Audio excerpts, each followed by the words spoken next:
Assalamualaikum warahmatullahi wabarakatuh. Apa kabar teman-teman? Semoga sehat, bahagia, dan sukses selalu. Hari ini nggak ada apa-apa yang buat didokumentasikan ya teman-teman. Cuman Base Gendes mau cerita-cerita aja. Cerita-cerita masalah karakter.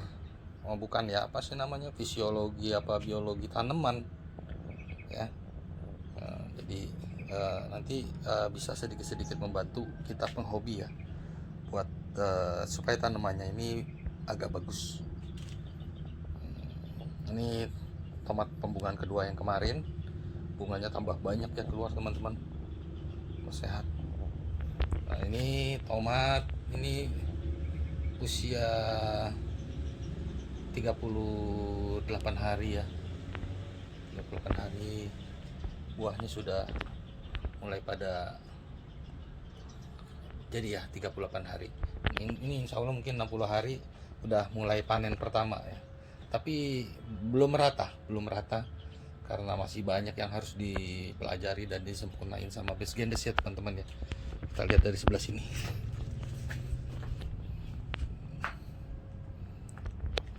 Tumbuhannya bagus secara umum ya, secara umum, bukan muji ya, maksudnya kondisinya aja. Dengan usia dia yang 38 hari ya. Terus buah-buahannya juga udah mulai pada jadi ya. Dan yang senengnya apa, bunganya pun masih keluar terus, masih jalan ya. Ini nggak tahu ini tomatnya tipe apa, Base Gendes lupa ya, determinate apa indeterminate lupa deh, tapi ya bagus lah pertumbuhannya. Nah maksudnya Base Gendes begini teman-teman, Base Gendes mau cerita masalah unsur-unsur hara yang diperlukan oleh tanaman aja ya.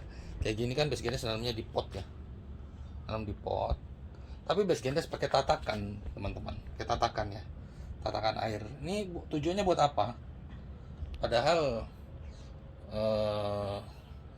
istilahnya udah ditaruh di pot, kenapa ditaruh tatakan lagi gitu kan. Jadi manfaatnya apa? Jadi tujuan Base Gendes masang tatakan ini teman-teman ya, supaya saat Base Gendes melakukan penyiraman, unsur-unsur haranya itu nggak ikut kebuang, jadi ketampung di air di bawah itu ya, ketampung di situ unsur haranya. Wah Base Gendes nanti jadi sarang nyamuk dong? Insya Allah enggak ya teman-teman. Untuk tanaman sudah tinggi segini, ini pagi disiram, nanti siang ini airnya udah habis teman-teman. Jadi kalau kita mau ngabisin nyamuk ya kita biarin aja seharian gak disiram dulu, udah kering dia, udah mati semua jentiknya. Jadi sistem ini sebetulnya mengadopsi 30% sistem hidroponik ya, 60% sistem kapiler ya, sistem pengairan irigasi kapiler. 60% diadopsi dari situ. Ya kenapa nggak sekalian aja bikin hidroponik dan bikin kapiler Base Gendes? Ada beda yang Base Gendes ambil ya. Ada yang apa ya, susah dibilangin deh. Jadi kita balik aja ke tadi ya. Unsur-unsur haranya apa yang dipakai di sini? Ya yang Base Gendes jaga di sini pupuk kandang ya. Jadi media tanam Base Gendes ini teman-teman, 60% bahkan lebih itu pupuk kandang dan kompos ya, pupuk kandang dan kompos ya. 60%, 40% yang maksimal bahkan bisa kurang itu tanah. Tanah itu Base Gendes taruh di lapisan paling bawah teman-teman, pupuk kandang kompos itu di atas kebanyakan ya. Jadi gitu.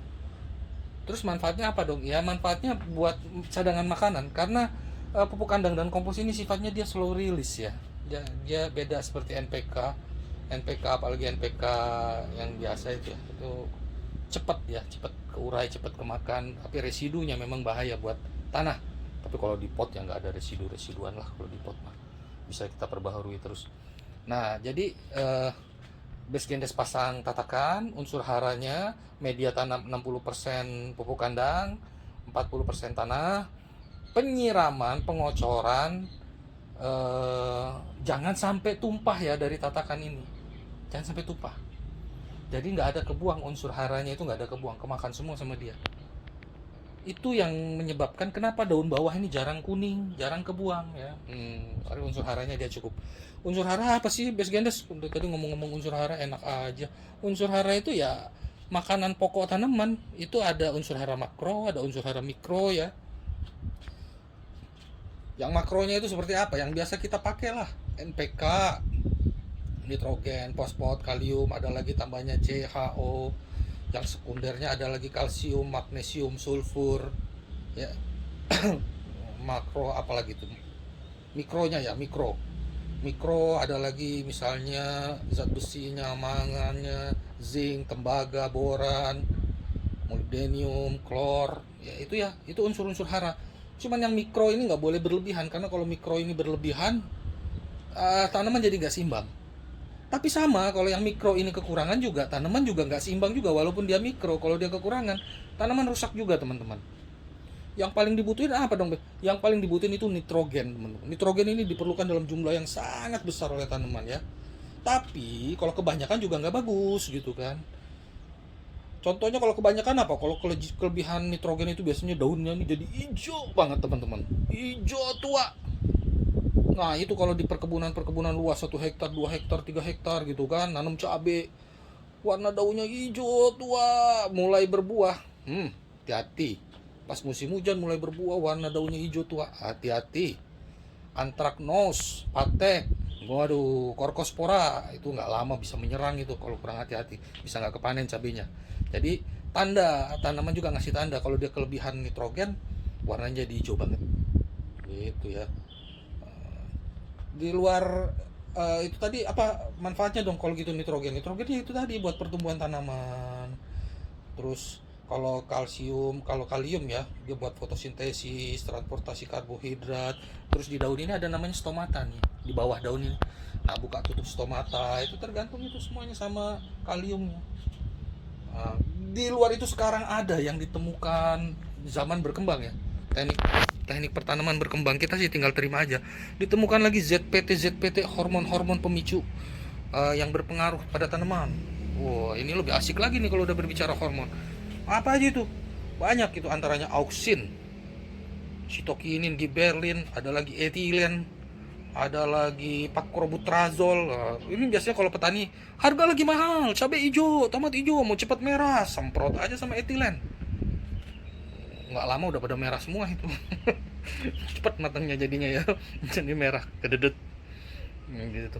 Terus giberlin apa? Wah, saya mau punya tumbuhan. Nah ini salah satunya ya, salah satu giberlinnya lebih itu ini, ruas dari daun bawah ini ke daun atas ini satu ruas, ini namanya ruasnya jadi panjang. Ini salah satunya pengaruh giberlin. Selain itu ada juga di sini auksin ya. Auksin itu ada di ujung-ujung daun, di pucuk-pucuk. Auksin kenapa berpengaruh juga di sini? Karena di sini nggak dapat matahari ya teman-teman. Jadi auksin ini adanya di ujung-ujungnya, dia cari sinar matahari. Nah kalau giberlin itu memperbesar tanaman ya, tanamannya jadi tinggi, ruasnya jadi besar, daunnya jadi lebar. Wah ini punya Best Gendes pakai giberlin, Best Gendes nggak pakai teman-teman. Cuman karena pematangan unsur haranya mungkin cukup, giberlin itu terbentuk sendiri dari proses fotosintesis yang ada ya. Nah di situ. Terus kalau mau banyak buahnya, lawannya apa? Kalau mau pendek pohonnya, kalau mau bikin bonsai, pakrobutrazol. Kalau dengan pakrobutrazol, ruas yang ini misalnya panjangnya nih 10 cm, 11 cm panjang ruas ya antar daun. Dengan pakrobutrazol bisa tersisa, kalau kebanyakan bisa tinggal 1 cm. Pendek jadinya, jadi kerdil tanaman. Tapi kalau pemakaiannya pas, pakrobutrazol itu kalau pas bisa jadi seperti ini teman-teman. Bunganya keluar banyak, jadi buah banyak gitu kan. Wah, Best Gendes, berarti ini Best Gendes pakai pakrobutrazol dong. Enggak teman-teman, mungkin karena pupuk kandangnya ya, pupuk hara makro mikro, pematangannya, jadi pembentukan pakrobutrazolnya itu berjalan dengan alami. Nanti kalau Best Gendes sudah mulai pakai, insya Allah Best Gendes informasikan dosis pemakaiannya. Karena kalau salah-salah ini bisa nggak berbuah, keluar bunga tapi nggak jadi buah teman-teman. Itu pakrobutrazol ya. Nah, sudah gitu gimana sih supaya kita bisa aman dari serangan hama dan penyakit di tanaman ini? sulit ya, sulit kalau kita mau nanam, nggak mau ada serangan itu sulit. Serangan pasti ada, tapi yang paling penting buat base geners, pertama tingkatkan dulu imunitas tanaman. Jadi kalau daya imun tanaman ini kuat, dia akan kuat juga menghadapi serangan penyakit, serangan hama, serangan jamur cendawan ya. Terus nguatinnya gimana? Ya sama. Kalau kita punya anak kecil, main hujan-hujanan, kita pasti teriak, masuk hujan nanti sakit. Tanaman pun begitu. Saat dia kehujanan, dia mungkin nggak sakit teman-teman, tapi daya imunnya turun. Jadi dia diserang cendawan sedikit aja hancur dia kena. Diserang hama dikit aja keriting pucuknya. Jadi jangan suruh dia main hujan-hujanan terlalu banyak ya. Terus jangan juga dia disuruh panas-panasan. Coba aja anak kita dijemur di panas siang hari jam 12, pas panas terik berdiri di jalan. Begitu ini juga sakit juga gitu kan. Nah, tanaman pun begitu. Sama hewan pun begitu, kehujanan banyak juga sakit. Cuman membedakan manusia, hewan bisa bersembunyi, tanaman pasrah. Kalau dia kehujanan dia pasrah, kalau dia kepanasan dia pasrah. Nah, jadi di situ ya. Terus apa? Ya inilah base geners bikin naungan untuk mengurangi curah hujan dan untuk mengurangi panasnya yang didera sama tanaman yang bersangkutan. Jadi daya tahannya, daya imunitas tanaman terhadap serangan hama dan penyakit meningkat, bukan karena bertambah tapi tidak turun gitu ya teman-teman. Ini nanti videonya kepanjangan nih kalau cerita banyak. Ya itu. Nanti tapi kalau begitu gak diperlukan lagi dong insek fungi. Perlu waktunya ada ya, kapan kita kasih. Nah, ya. Jadi mungkin segini dulu deh biar nggak kepanjangan teman-teman ceritanya ya. Gitu ya. Sama ini cabai tomat. Nah, ini cesim. Sebelah sana ada kangkung. Ini pekcoy. Kalau yang suka-suka microgreen, tanam model ini udah deh enak. Cuman dicangkul-cangkul pakai garpu, tabur, tinggalin. Bawang merah, itu bayam merah, bayam hijau belum tumbuh, baru disemai kemarin sore ya. Oke ya teman-teman, sampai di sini dulu deh ceritanya biar nggak kepanjangan. Oke, assalamualaikum warahmatullahi wabarakatuh. 28 hari udah jadi buahnya, alhamdulillah. Ini juga buahnya juga udah pada jadi, alhamdulillah.